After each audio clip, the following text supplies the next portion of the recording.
কাশিয়ানীতে মহানবী সাল্লাল্লাহু আলাইহি ওয়াসাল্লামকে নিয়ে কটূক্তির প্রতিবাদে সভা ও বিক্ষোভ মিছিল লুৎফুর শিকদার গোপালগঞ্জ প্রতিনিধি গোপালগঞ্জের কাশিয়ানীতে মহানবী হজরত মুহাম্মদ সাল্লাল্লাহু আলাইহি ওয়াসাল্লামকে নিয়ে কটূক্তির অভিযোগের প্রতিবাদে বিক্ষোভ মিছিল ও প্রতিবাদ সভা অনুষ্ঠিত হয়েছে।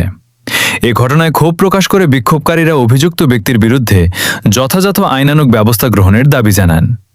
প্রতিবাদ সভায় বক্তারা বলেন, মহানবী হজরত মুহাম্মদ সাল্লাল্লাহু আলাইহি ওয়াসাল্লাম মুসলমানদের কাছে অত্যন্ত শ্রদ্ধা ও ভালোবাসার প্রতীক। তাকে নিয়ে কোনো ধরনের কটূক্তি বা অবমাননাকর বক্তব্য কোনোভাবেই মেনে নেওয়া যায় না। এ ধরনের ঘটনা যাতে পুনরায় না ঘটে সেজন্য সংশ্লিষ্ট কর্তৃপক্ষকে কার্যকর পদক্ষেপ নেওয়ার আহ্বান জানান তারা। পরে বিক্ষোভকারীরা বিভিন্ন স্লোগান দিয়ে মিছিল বের করেন। মিছিলটি কাশিয়ানীর গুরুত্বপূর্ণ সড়ক প্রদক্ষিণ করে। এ সময় পুরো এলাকায় প্রতিবাদের আবহ সৃষ্টি হয়। বক্তারা শান্তিপূর্ণভাবে প্রতিবাদ জানিয়ে ঘটনার সুষ্ঠু তদন্ত